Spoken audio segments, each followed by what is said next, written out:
Hello and welcome back to another Let's Play with Retro Phoenix 80. In this episode I am playing The Legend of Zelda Link's Awakening for the Switch. It is a 20 some odd year old game that I used to love growing up. It was originally released on the the Game Boy back in 1993. Yes, I know I already have a file made up here, but that's because I wanted to play the game in its entirety for fun before recording it, and man, did it bring back a lot of memories. Not much has changed other than the aesthetics and a couple of extra games put in. It does incorporate The Legend of Zelda Link's Awakening DX, which introduced the color maze when it was re-released for the Game Boy Color a few years later. 26 years and I'm still feeling like I'm a kid with this game. So in this episode we're going to take a moment and thank my friend Brandon Wright. You may have known him as Lord Fate from one of my Diablo 3 with Friends episodes. He was kind enough to purchase this as a gift for me. It wasn't exactly a donation to the channel, but he knows how much I like the game. So he bought it for me, and I told him I would give him a shout out in the video. Thank you, Brandon, for the game. Let's just go ahead and hop right on in.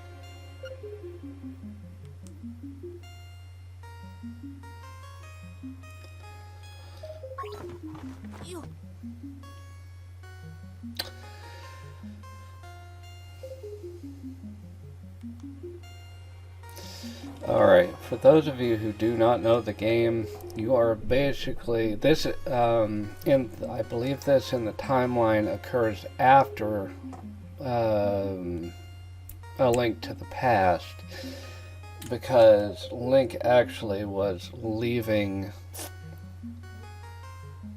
and heading out on an adventure to return back to Hyrule, and as you could see in the opening, he didn't make it back. But this is actually is it a dream or is it reality? That's the question of the whole thing, because you need to realize that the game actually plays tricks on you, especially when it comes to the nightmares. So, the game actually does start out identical to the original. I might play the original at a later date, just to kind of show you the comparison between the two. But, yes, Terran right here is a Mario reference.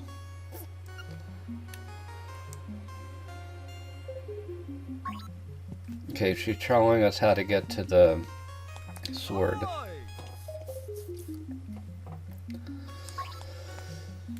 But before we can actually leave the house, he tells us we need to talk to him.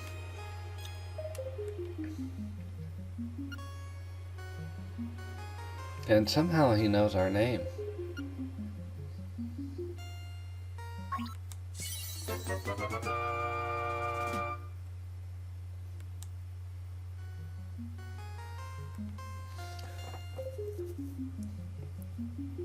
And we get the shield. This is actually one of the changes made to the game, because in the other one the mirror shield was the Hylian shield.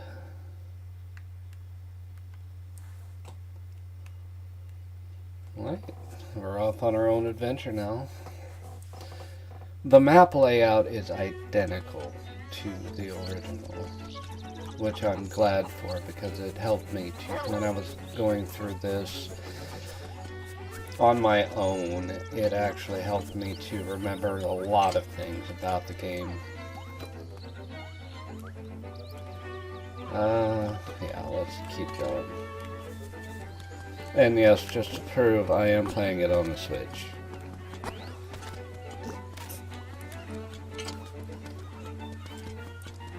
I honestly have no idea how long this series is going to be, but I'm going to play this to completion. So do not worry, you won't miss an episode. Or a moment of gameplay, I should say.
Apparently Link was infatuated with engraving his name on everything that he owned. Later on in the game, we'll actually get a better sword.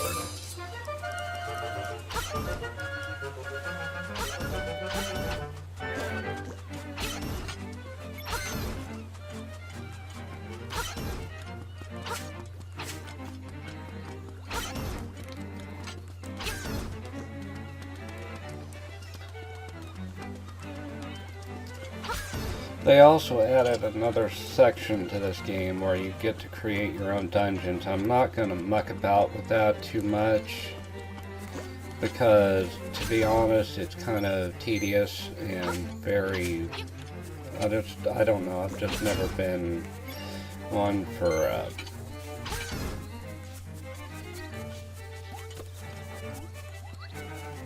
never been one for dungeon design. That was always Dad's field.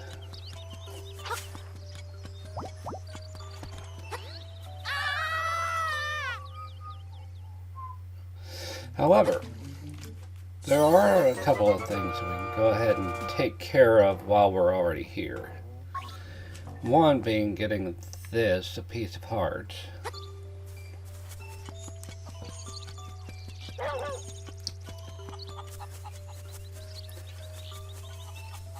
And go ahead and starting the item collection, which basically means that I need to grab a hold of a bunch of rupees just to be able to start it. However, this is one of the things, we collect 40 of these, I believe, we get a new sword. And we can actually keep track of that on our screen right here. That's one of the trading sequences. The other one involves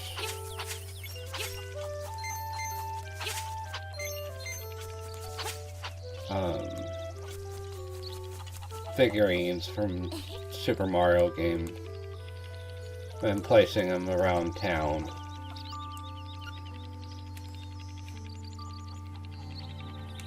That'll come in handy later too. So will this.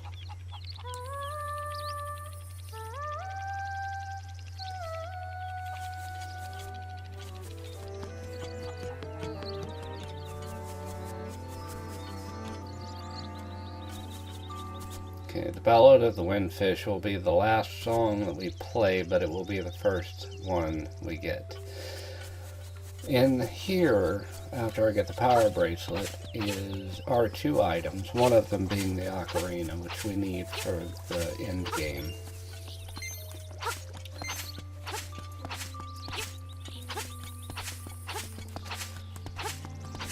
Unlike the original, this one does actually represent or have an open world where everything just loads all at once instead of loading in sections and screens, which I actually like because it gives it a little more flexibility and freedom as to where, you know. First thing we need to get, it's a Yoshi doll. I only have 10 credits, or 10 rupees right now, so first thing I'm going to do is I'm going to go for that purple one over there. Whoops. I might have gone too far up. Yep. Well, fudge. So much for that idea. We'll go back, collect 10 more rupees, and do it all over again.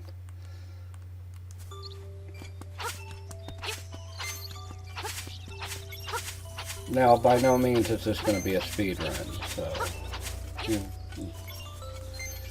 a very story-driven game, which you know I love story-driven games, i.e. Forgotten and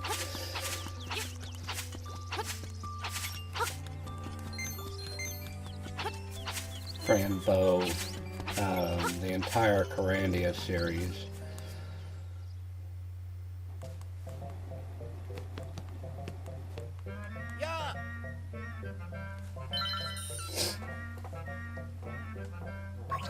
Okay, I should have 20, no, 19. Alright, let's try for that purple one again.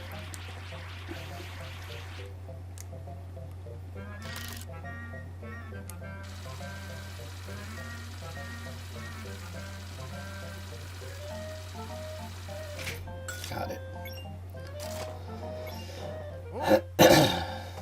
Even back in '93, this was considered a trendy game, but it was a little, it was like a circular thing instead of this back and forth in the back and then, not right now.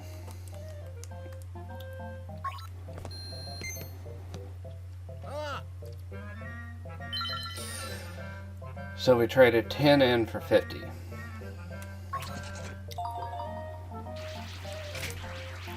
So now I can play this a couple more times. One is to definitely get that Yoshi doll. The other to get that piece of heart. This Yoshi doll is the start of a trading game, or a trading sequence that actually ends up helping me later on in the game. Yes.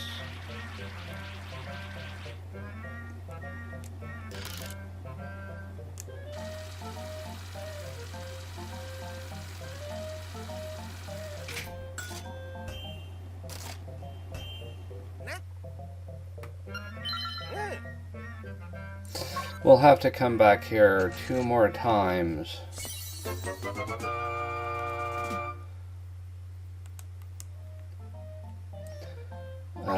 For the secret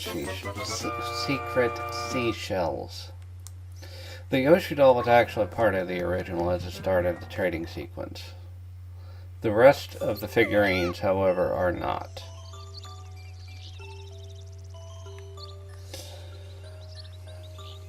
Let's see this.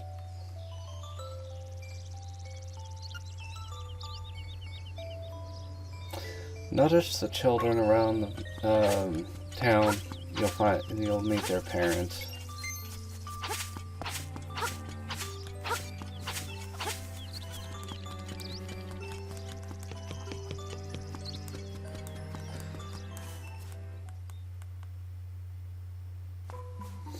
Now, unlike other Zelda games, this one is pretty much linear. You have to do everything in certain order.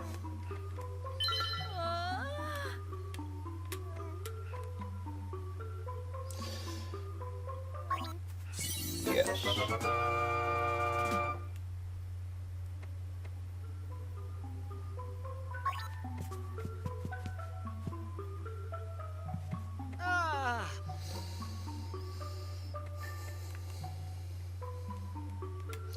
This guy we'll meet later on. The boys out, the 4 boys in the town, the 2 playing by the library and the one up on the hill and the one down by the trendy game shop are all theirs. This is a clue.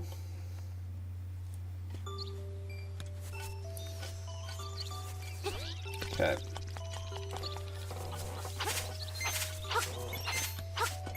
WD-40 does not last very long.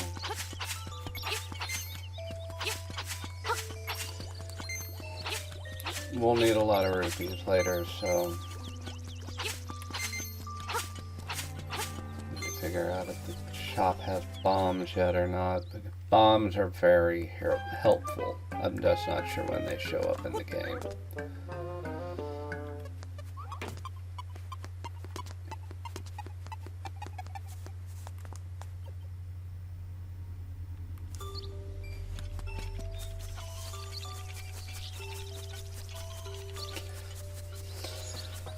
They're not here now. Alright, let's drop this ribbon off to the next point.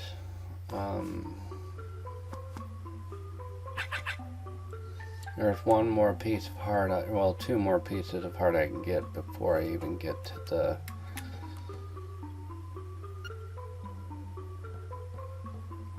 the before I leave maybe village.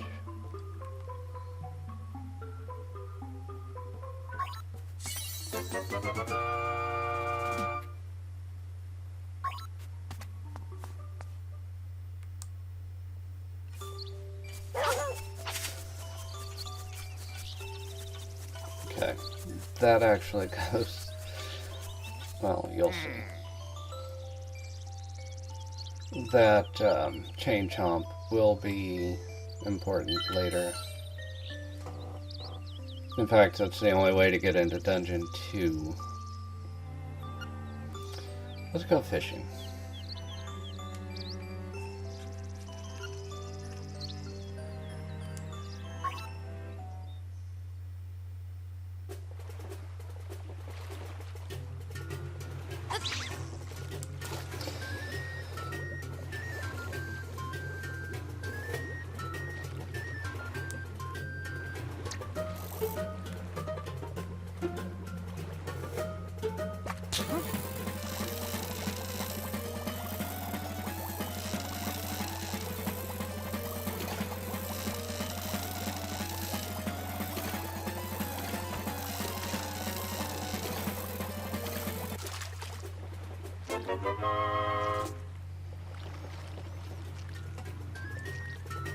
I just need to catch one for right now.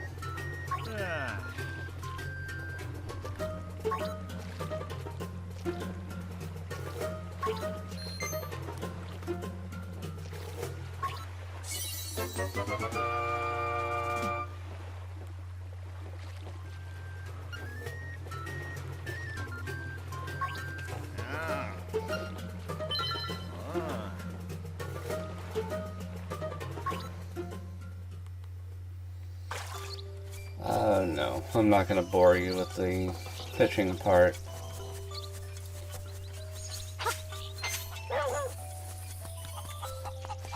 Well, at the moment, anyway. We'll have to come back later, anyway.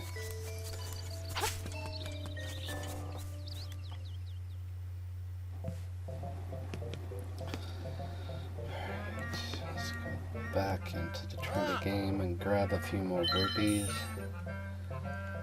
Oh, look! Secret seashell.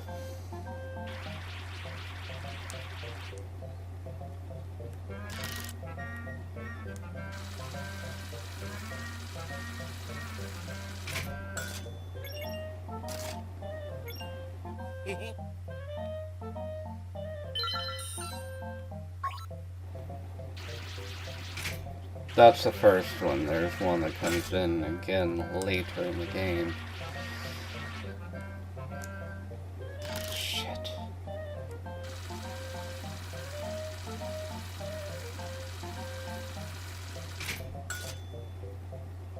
I missed.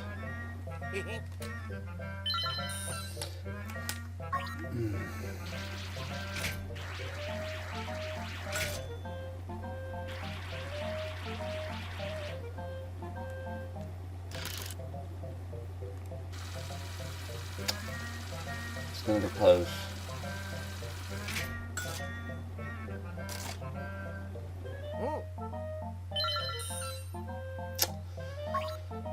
Those are the only things that can slip out of those claws.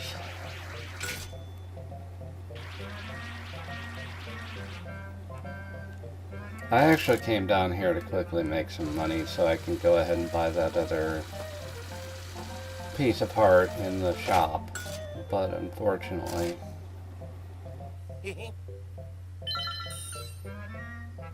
this was so much easier to catch in the other game. We'll give it one last try before I give up.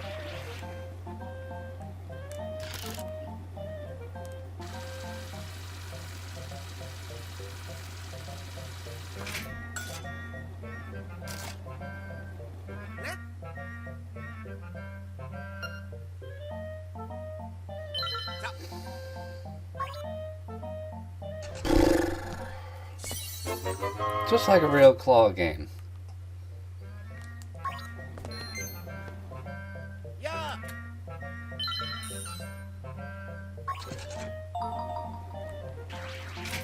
No, I didn't.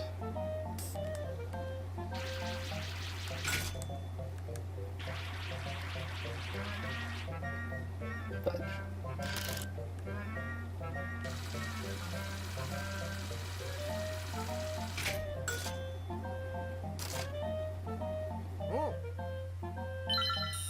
I thought I could still get it. I knew my timing was off. One last try for this stupid thing.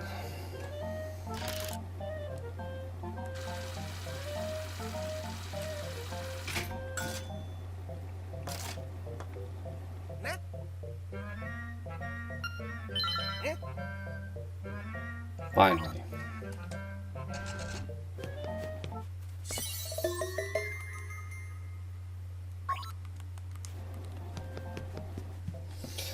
Alright, so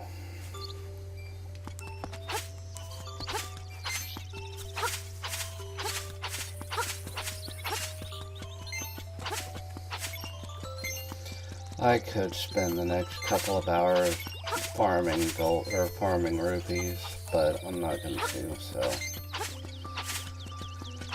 Back in the original game, I would just sit here, come in and out, in and out, in and out, just slicing up and mowing the grass and everything else, just to get money. But I find it easier just to actually, in this version of the game anyway, to either play the Trinity game or just go and defeat dungeons. So we're going to go ahead and head out towards the woods.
I also like the fact that they actually made the game to where you had to use your shield.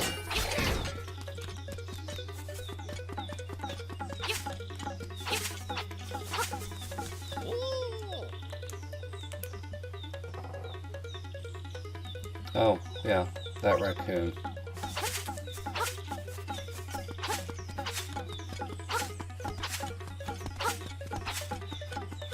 That was a clue to how to beat him. The raccoon is actually Terran.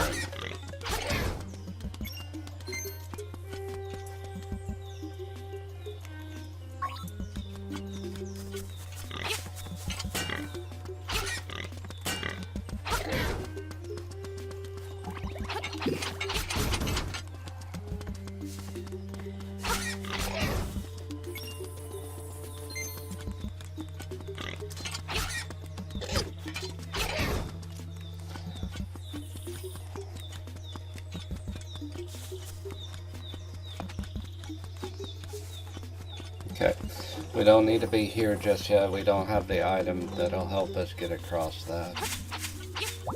Or that.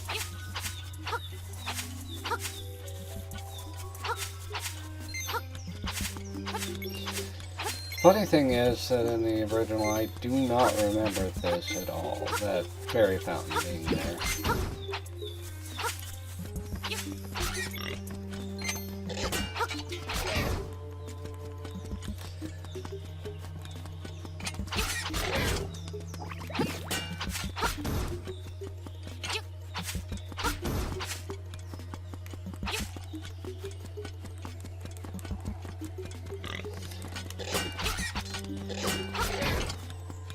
Annoying little sprites.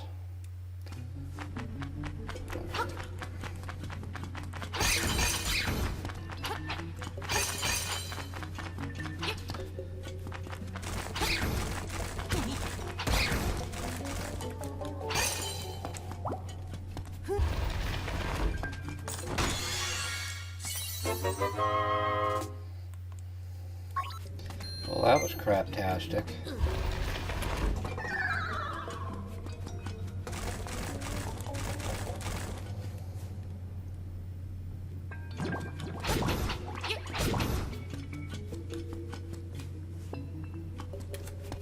I'm not too worried about those acorns or bits of power, even though, you know, they do help. They're not helpful a lot of the time. Not to me, anyway. They're more annoying than anything. That's what we needed.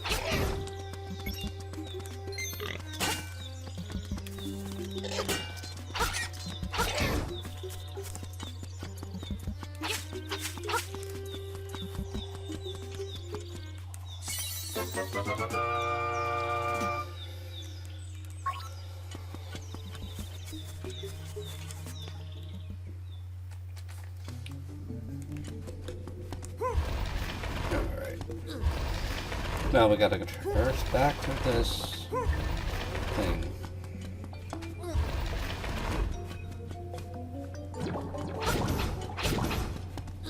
I can't lift those skulls up yet, otherwise I'll just go ahead and get that heart piece.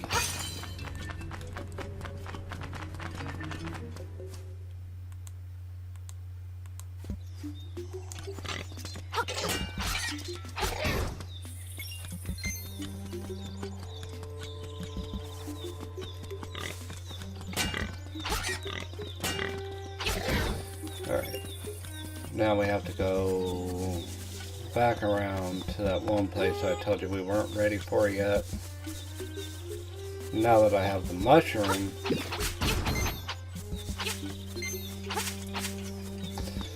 well, it oddly sounds like a Yoshi. Okay, yeah, not far enough up.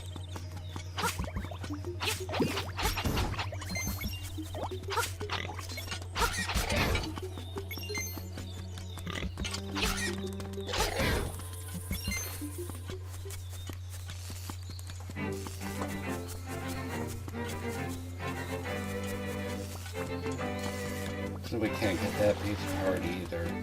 Just yet.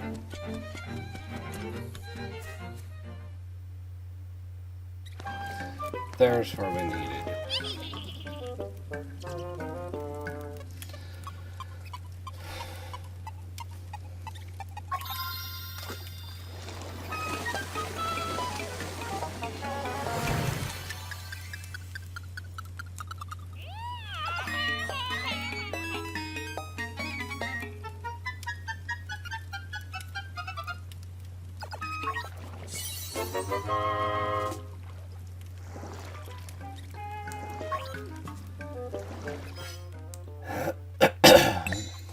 The magic powder can do many things, including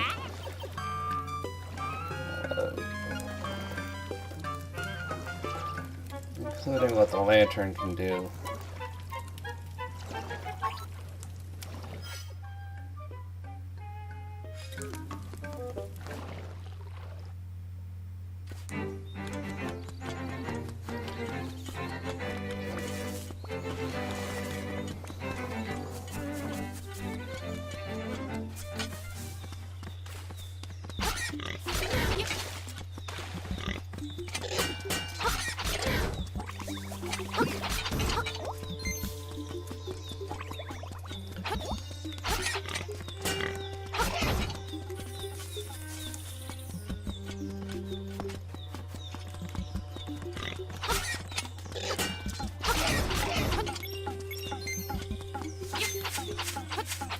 Now we get to go deal with that raccoon.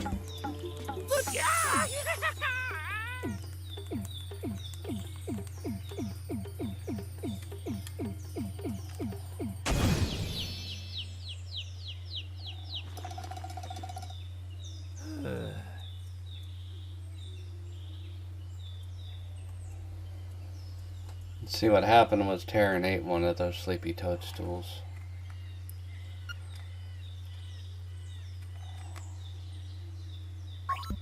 It wasn't a dream, dude.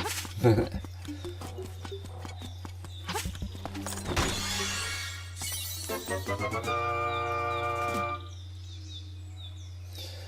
now we can get this.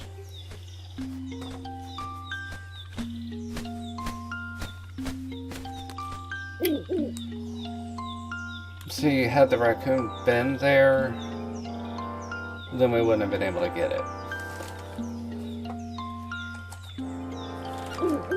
Because he would have sent us to the other one that looked just like that.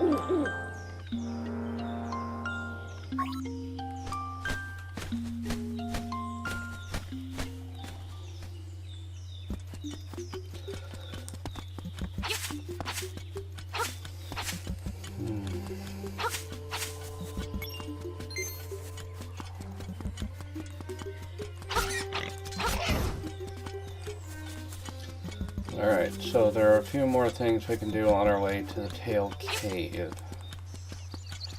One of them being getting rid of this can of dog food.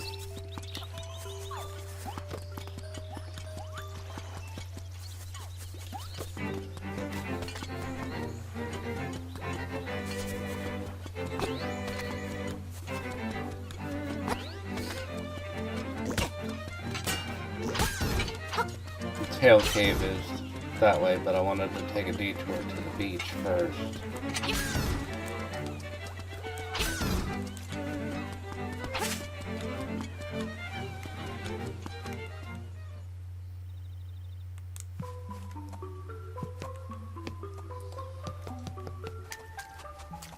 Kiki the monkey has returned. Now this guy's really interesting. He collects bananas. No, he collects cans.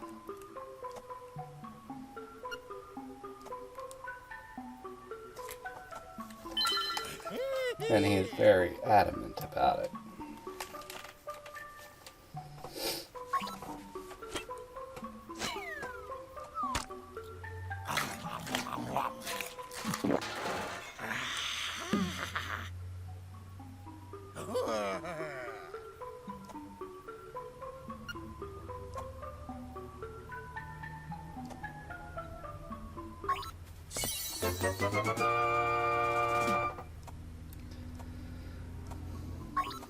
Okay. We'll need the bananas later, regardless of progression. This is actually a progression part of the game.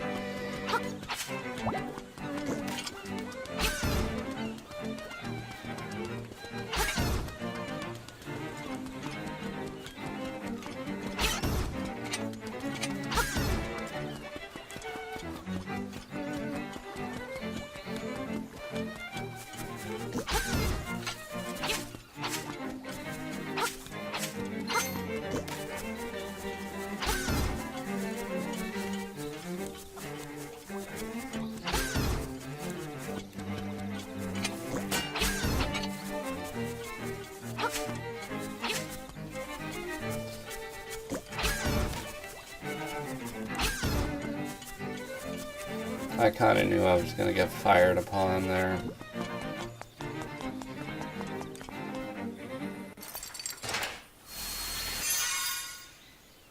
And we reach our first dungeon.